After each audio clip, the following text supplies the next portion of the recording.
When a bishop stands before the faithful and publicly explains why he is about to take a step that Rome does not approve of, it means the disagreement is no longer a private tension handled behind closed doors. It has broken into the open.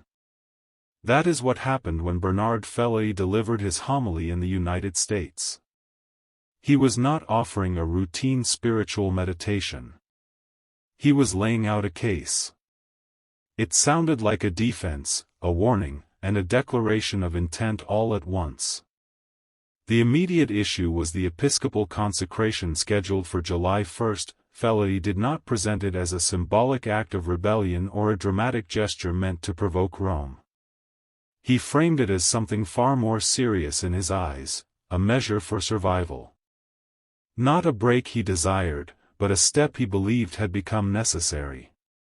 He described the priestly society of St. Pius X as standing at a crossroads.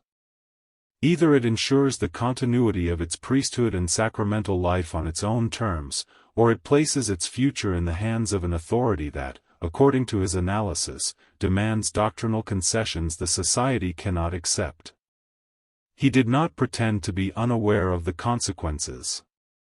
The society knows that proceeding without a papal mandate will bring heavy accusations. Words like schism and excommunication are not theoretical. They are real possibilities. Yet in his telling, these words lose their power to frighten when set against a more fundamental question. What if the authority that should safeguard the faith appears instead to be placing it at risk? That is the nerve he pressed. If you haven't subscribed, click on the subscribe button so you don't miss out on future videos like this, because what you're about to hear is not just news, it's a wake-up call for every heart that still believes truth should burn brighter than silence.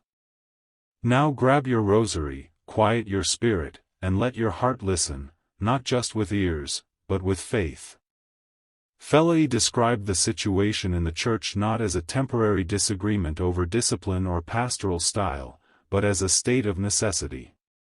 He spoke of a crisis that is structural and ongoing, touching doctrine, morality, the sacraments, and even the Church's mission.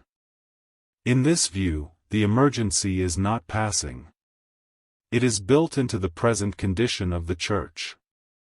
And if the crisis is that deep, then extraordinary measures begin to look justified. One of his sharpest lines cut straight into a sensitive area of modern Catholic life: "We're not here to save trees, but souls." He did not deny the importance of caring for creation. But he argued that something has shifted in the Church's preaching.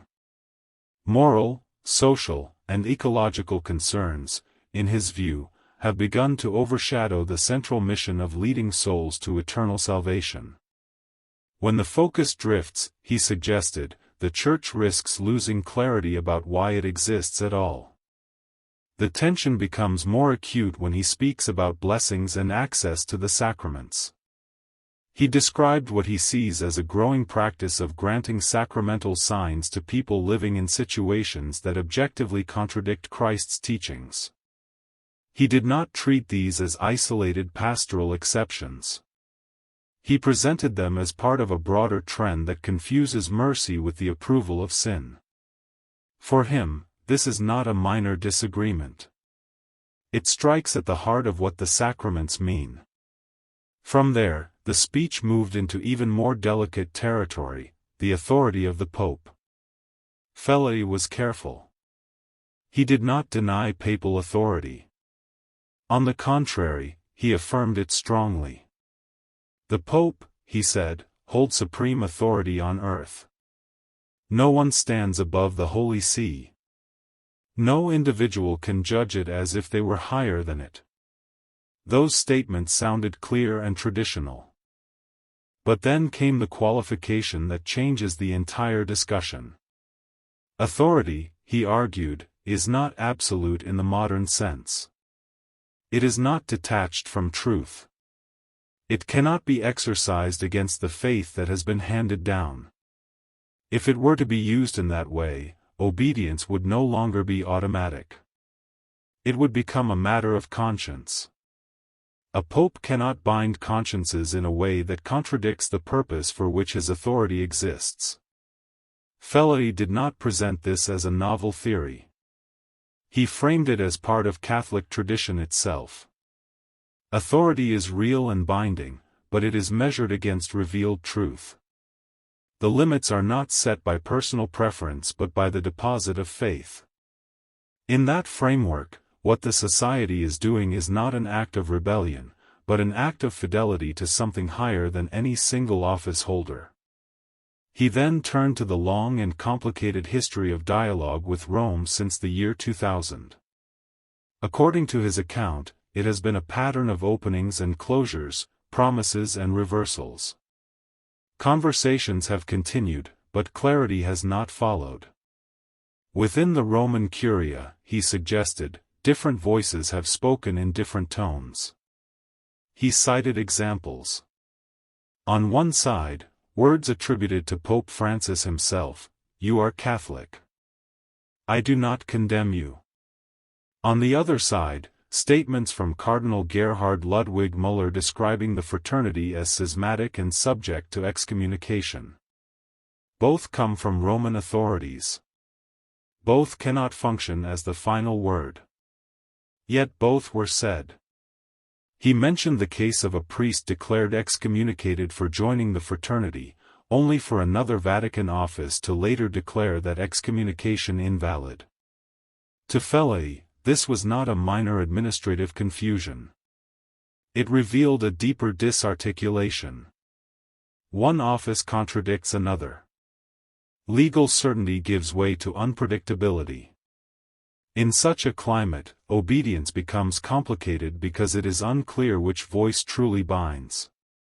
He referred to a phrase attributed to Guido Pozzo, "Not everything that comes from Rome comes from the Pope." The sentence carries weight because it acknowledges internal division. If Rome does not speak with a single, consistent voice, then blind obedience becomes difficult to sustain.